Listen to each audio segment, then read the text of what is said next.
मित्रांनो, पंडित दीनदयाळ उपाध्याय योजना अंतर्गत 2024 मध्ये घरकुल जागेसाठी प्रत्येकाला 1,00,000 रुपये फ्री दिले जाणार आहे।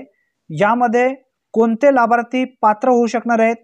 घरकुलसाठी 1,20,000 रुपयांचा बजेट आणि जागेसाठी 1,00,000 रुपयांचा अनुदान म्हणजे 2,30,000 रुपये तुम्हाला 100% फ्री मध्ये दिले जाणार आहे। या संदर्भातील माहिती राज्य सरकारच्या माध्यमातून जो मंत्रिमंडळ निर्णय घेण्यात आला आहे त्यामध्ये स्पष्टपणे उल्लेख करण्यात आलेला आहे।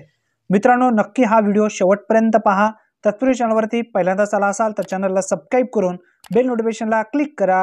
चला तर मग व्हिडिओ सुरू करूया। मित्रांनो, पंडित दीनदयाळ उपाध्याय घरकुल जागा खरेदी योजनेत भूमिहीनांना 1,00,000 रुपयांचे अनुदान दिले जाणार आहे।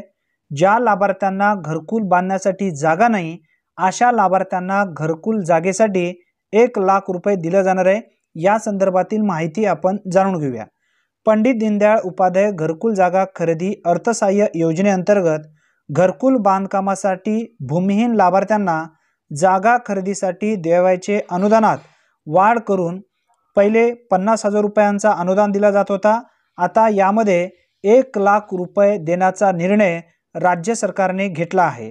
मित्रांनो, राज्यात केंद्र पुरस्कृत प्रधानमंत्री आवास योजना ग्रामीण, तसेच राज्य पुरस्कृत रमई आवास योजना, शबरी आवास योजना, पारधी आवास योजना, आदिम आवास योजना, या व्यतिरिक्त यशवंतराव चव्हाण मुक्त वसाहत योजना अशा विविध योजनेअंतर्गत ग्रामीण भागातील लाभार्थ्यांना घरकुले बांधण्यासाठी दिले जाते अनुदान।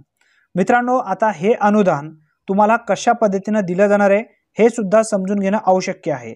केवळ जागेअभावी घरकुलांचा लाभ मिळवण्यापासून वंचित राहू नये यासाठी राज्य शासनाने पंडित दीनदयाळ उपाध्याय घरकुल जागा खरेदी अर्थसहाय्य योजना सुरू केली आहे।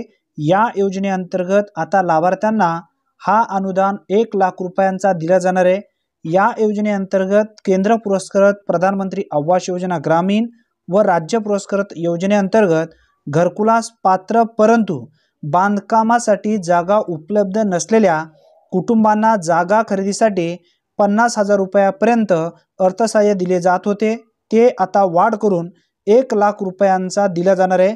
हा एक महत्त्वपूर्ण निर्णय असणार आहे। हे अनुदान मिळवण्यासाठी अर्ज कोणत्या ठिकाणी करायचा, अर्जासाठी कोणकोणते कागदपत्रे लागतात याविषयी आपण नक्की व्हिडिओ घेणार आहोत। त्यासाठी चॅनलला नक्की सबस्क्राइब करून ठेवा। धन्यवाद।